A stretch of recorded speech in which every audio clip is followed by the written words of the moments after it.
Bueno, cuando terminó la dictadura, yo después de muchos años de clandestinidad pude volver a trabajar en periodismo públicamente y el primer lugar donde trabajé fue la editorial La Urraca, con colaboraciones en la revista Humor y a partir de 1984 en la revista El Periodista de Buenos Aires, que fue un proyecto interesante de periodismo político, donde me encargaron cubrir las audiencias del juicio a las juntas.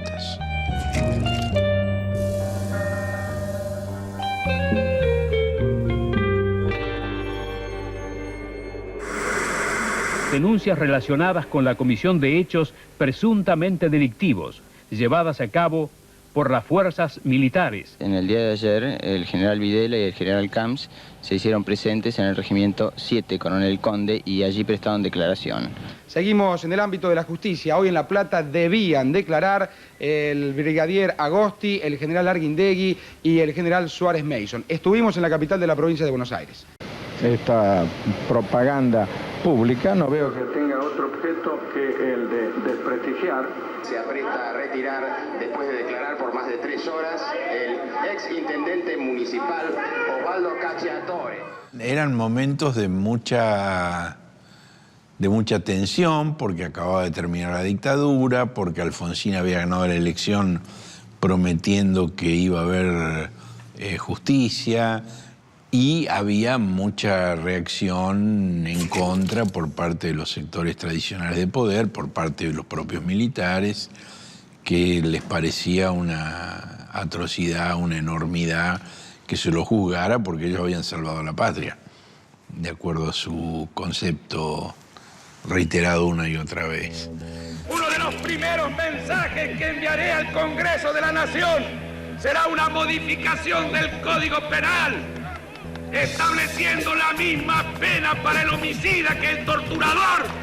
Ahí Alfonsín realmente tuvo grandes méritos porque él planteó el tema del juicio cuando el resto de los políticos argentinos daban por terminada la historia y había que celebrar que se había acabado la dictadura y nada más. Ahora, Alfonsín tiene ese enorme mérito, pero así como comenzó los juicios, los terminó. Con la misma decisión política con que los abrió, luego promulgó las leyes de punto final y evidencia de vida para terminar con eso. Porque con la historia que tenía la Argentina de 1930 en adelante, de un golpe por década como mínimo, y cada uno más sangriento que el anterior, era razonable que Alfonsín temiera que su gobierno tampoco durara. Y entonces él concibió el juicio como una forma de poner a las Fuerzas Armadas a la defensiva, que se tuvieran que ocupar de sí mismos, y cuando temió que la prolongación de los juicios pusiera en riesgo la estabilidad de su gobierno, lo terminó rápidamente. Eso no le quita mérito, pero, digamos, lo acota, lo pone en sus términos justos.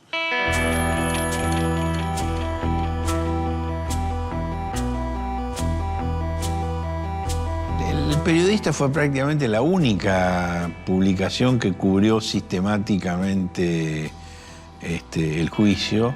Los grandes diarios no estaban interesados en el juicio.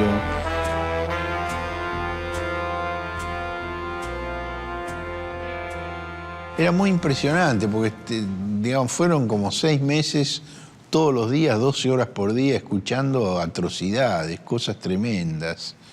Y después salir a la calle y ver que el mundo seguía funcionando.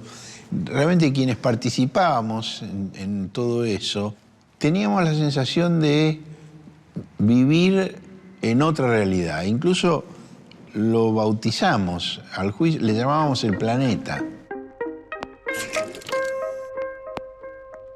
Teníamos la sensación de vivir en otra realidad. Y la guerra contra el terrorismo subversivo fue una guerra justa. Le llamábamos el planeta. Esperaré serenamente y con tranquilidad espiritual y de conciencia el juicio de Dios y de la historia a mi conducta. Señores, de pie, por favor, silencio. la sala. Teníamos la sensación de vivir en otra realidad. Le llamábamos el planeta. Le llamábamos el planeta. Yo traté de tomar nota lo más detalladamente posible de cada cosa que se decía. Estos cuadernos han sido mencionados muchas veces en distintas notas porque, digamos, son muy detallados. Yo usaba una lapicera, una virome, pero también resaltadores.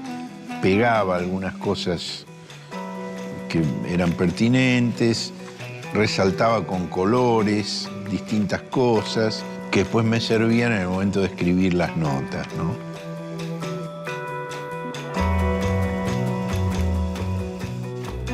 Yo no hacía una crónica día por día. Yo, digamos, tomaba una semana y de alguna manera en esas notas yo transmitía la impresión que yo había tenido a lo largo de toda la semana.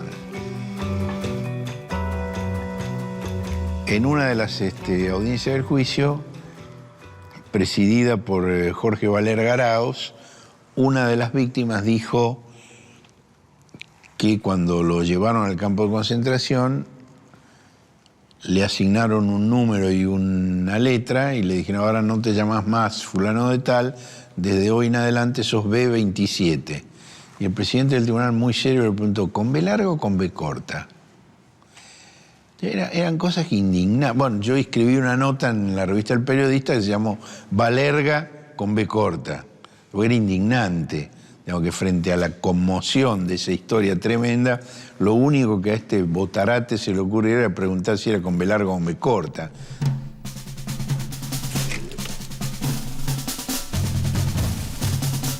¿Qué es lo que reclaman, señor, ustedes? Que se le busque la solución necesaria que creemos que debe ser política al problema de los juicios. La democracia de los argentinos no se negocia.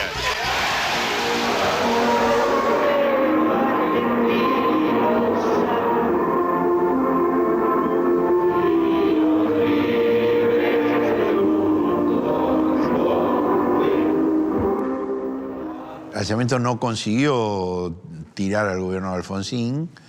Alfonsín ahí tuvo una previsión muy inteligente de hacer una convocatoria a la movilización popular y no se produjo el derrocamiento de su gobierno. Pero, digamos, los opositores a la posibilidad de justicia seguían conspirando. Y uno de los elementos de la conspiración era una solicitada que procuraba desestabilizar al gobierno de Alfonsín con miles de firmas reivindicando los crímenes de la dictadura y, digamos, estigmatizando al gobierno de Alfonsín. Esto yo me enteré porque hubo una nota en el diario La Prensa donde se publicó el texto de lo que iba a ser la solicitada, no las firmas, pero sí el texto, informando que se estaba preparando esto. Yo vi el texto y el texto era claramente golpista. Entonces me presenté a la justicia. Yo aclaré en la denuncia que no estaba pidiendo la censura, porque además el texto ya era conocido, ya se había publicado, sino que estaba denunciando una operación desestabilizadora golpista, que era otra cosa totalmente distinta. Y que estaba denunciando la apología del delito y del delincuente, que está tipificada en el Código Penal. Y el juez federal Martín Irursun, que ahora es camarista, aceptó el planteo y ordenó que no se publicara esa solicitada.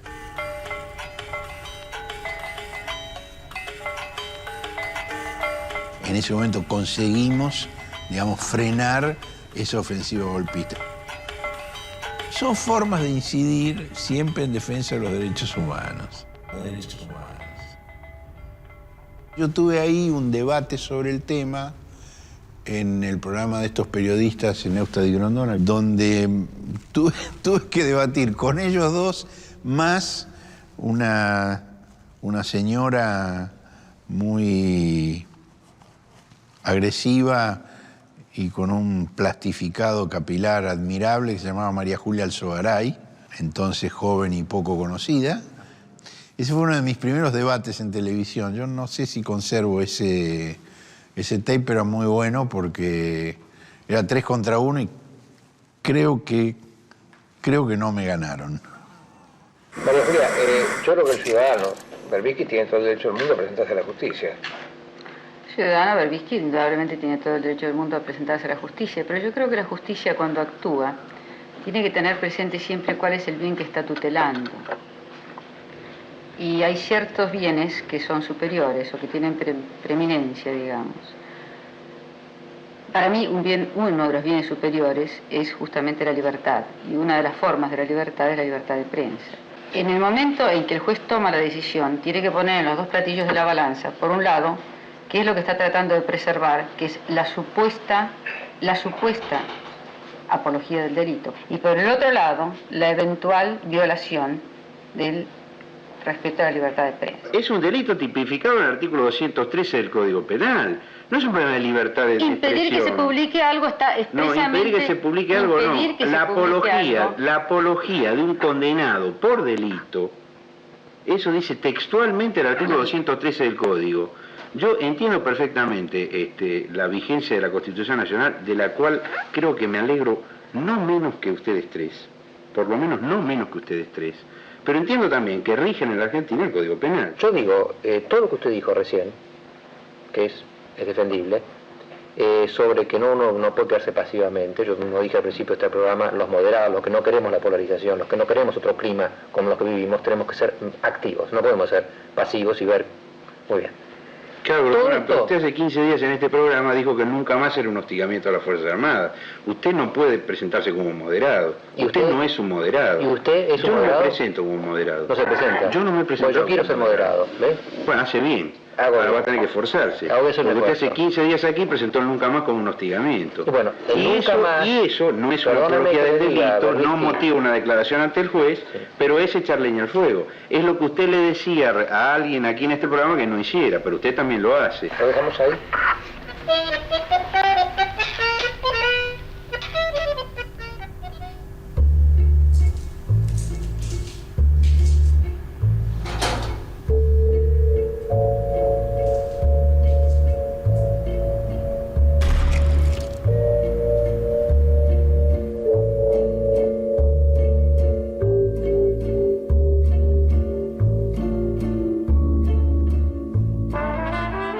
La verdad, Robo Paragona no es una idea mía. Es una idea de la editorial Planeta, que además querían que yo hiciera un libro que se llamara La corrupción. A mí me espantó ese título y me negué absolutamente. Digamos, consentí incluir la palabra corrupción en el título porque es lo que ellos me pedían, y es una bajada de título que dice los frutos prohibidos del árbol de la corrupción. Pero eso es un juego de palabras, porque estoy hablando de los frutos prohibidos, pero estoy hablando del ministro Manzano, a quien yo llamaba el ministro frutal en mis notas.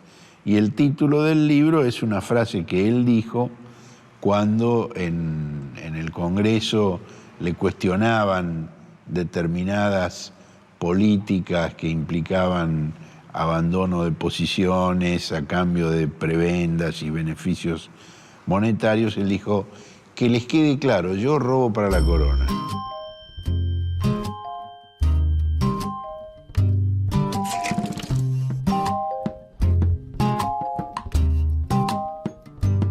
Que les quede claro, yo robo para la corona. Para mí, digamos, la corrupción fue el pago a los funcionarios del gobierno menemismo por el abandono de las convicciones, de los principios, de los proyectos, de las propuestas que los habían llevado al gobierno. En este libro había un capítulo, creo que era el capítulo 4, donde se describía el copamiento de la justicia por parte del gobierno de Menem, porque para hacer todo lo que querían hacer iban a necesitar tener el control de la justicia. El libro este tuvo una repercusión enorme, desmesurada, absolutamente desmesurada para lo que el libro vale, que yo atribuyo básicamente a una enorme torpeza del gobierno de Menem, que comenzó, frente a la publicación del libro, una ofensiva de descrédito personal absolutamente brutal, acusándome de cualquier cosa que se le pueda ocurrir. Y esto hizo que el público que veía esos ataques tan desesperados, en realidad, dijera, bueno, acá debe haber algo. Esto, si se ponen así, es porque acá hay algo importante. Ese capítulo 4, que se refería al copamiento de los organismos de control y la justicia, a mí me pareció que daba para más. Y entonces el libro siguiente que hice fue hacer la corte, la construcción de un poder absoluto sin justicia ni control.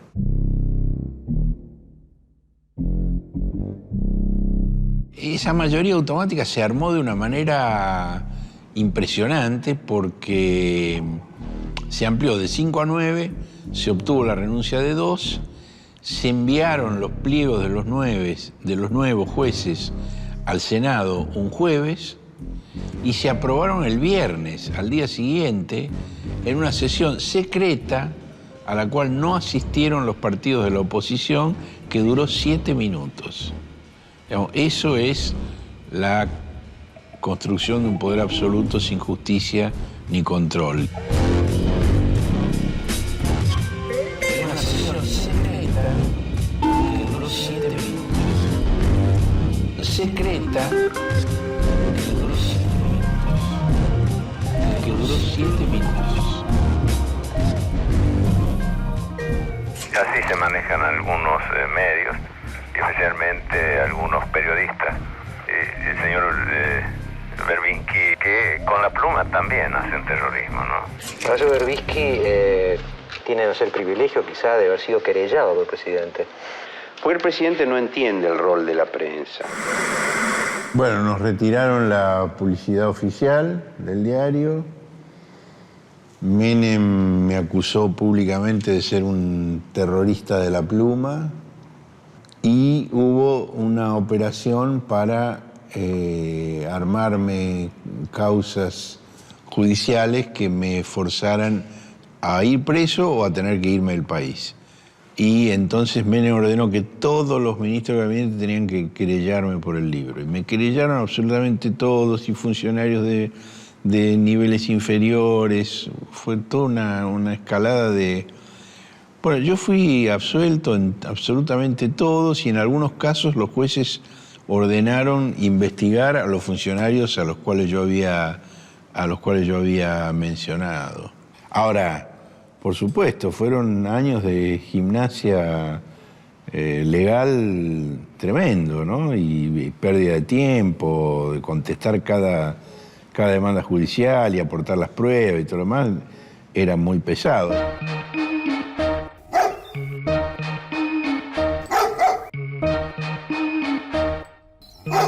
La única manera de enfrentar eso es con insensatez.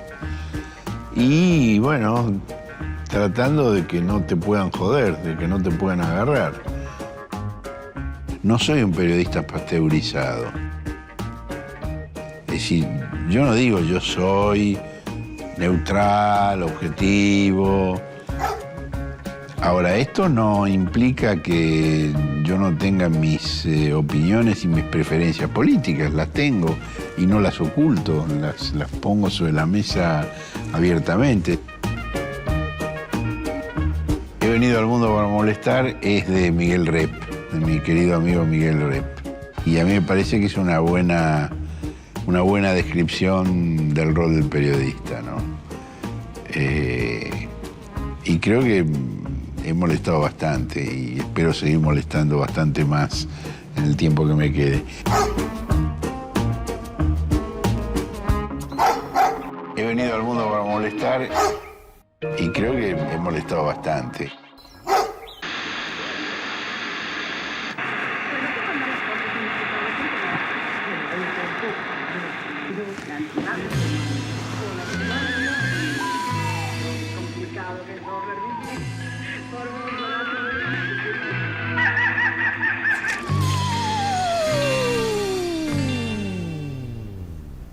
Yo publiqué muchas notas en la revista El Periodista primero, en Página 12 después, sobre los lineamientos de los trabajos, de las investigaciones del CELS, que era la organización con la que yo me sentía siempre más identificado.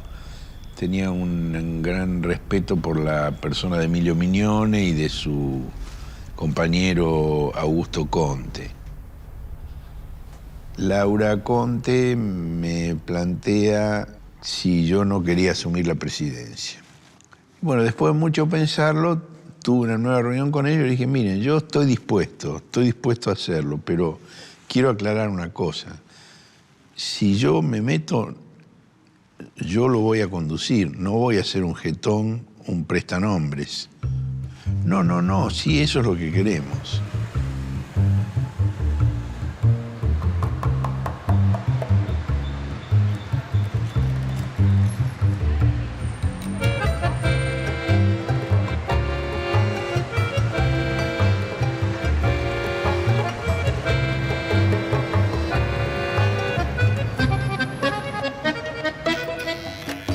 Bueno, a partir del año 2000 me hice cargo de la presidencia del CELS.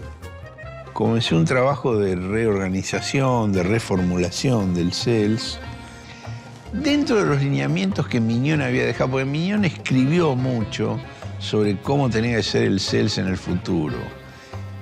Él planteó que el CELS tenía que transformarse de un organismo de resistencia contra la dictadura a un organismo de construcción de democracia y que tenía que ocuparse no solo de las violaciones cometidas durante los años negros, sino también de las violaciones que se siguen produciendo en democracia. Son muchas generaciones en el CELS, ¿no? Bueno, yo tengo 73 ahora y hay pibes que trabajan en sus 30 años, en sus 20 y pico de años.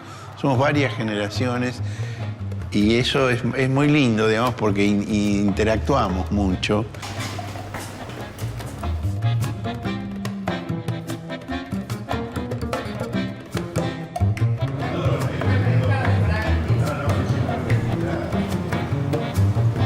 Vamos ampliando la comisión directiva con personalidades representativas de distintos sectores de la sociedad argentina en torno a los cuales nos interesa trabajar.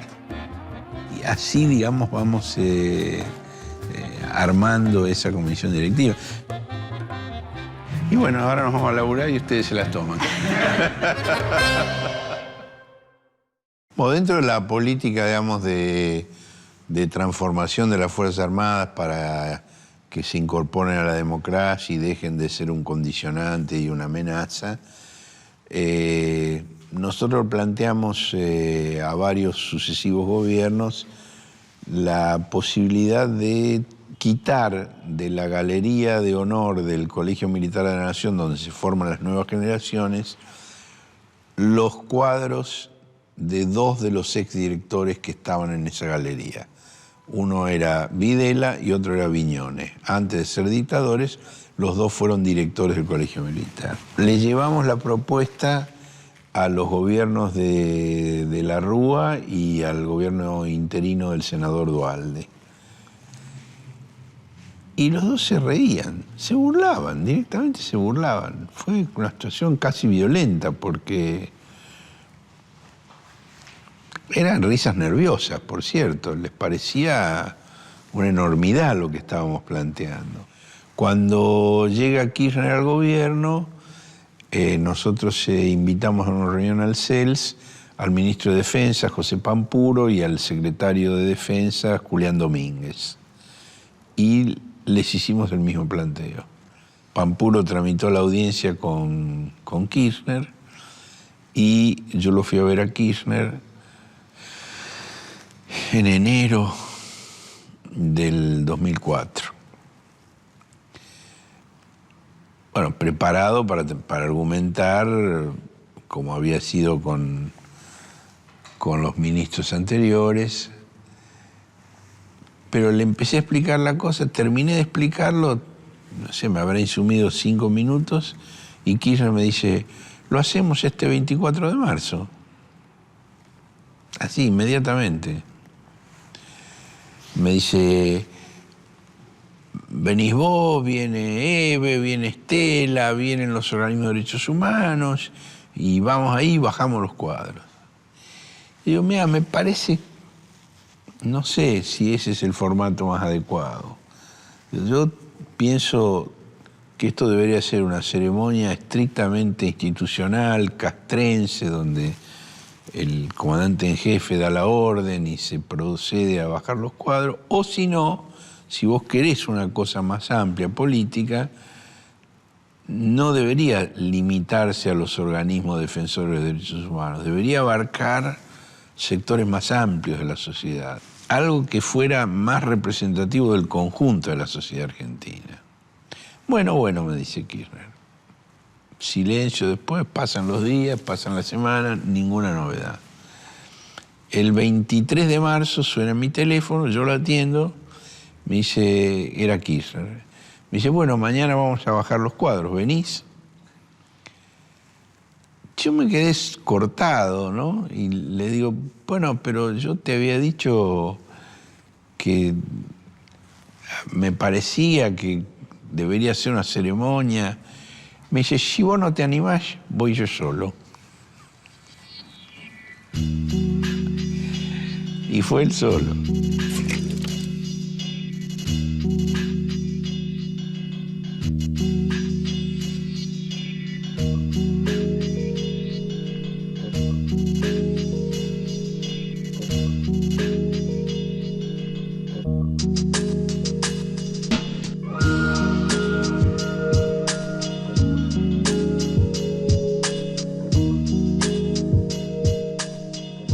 Realmente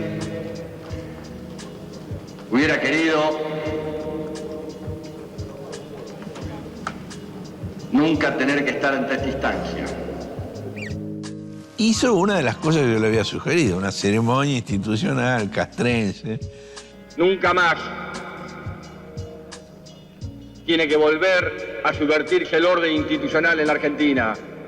La idea era mostrar que el periodo de la dictadura no forma parte de la continuidad histórica de las Fuerzas Armadas Argentinas, sino que es un agujero negro, es el momento de la catástrofe, que no se puede recuperar dentro de la misma línea que incluye San Martín, Sabio, Perón, que es otra cosa.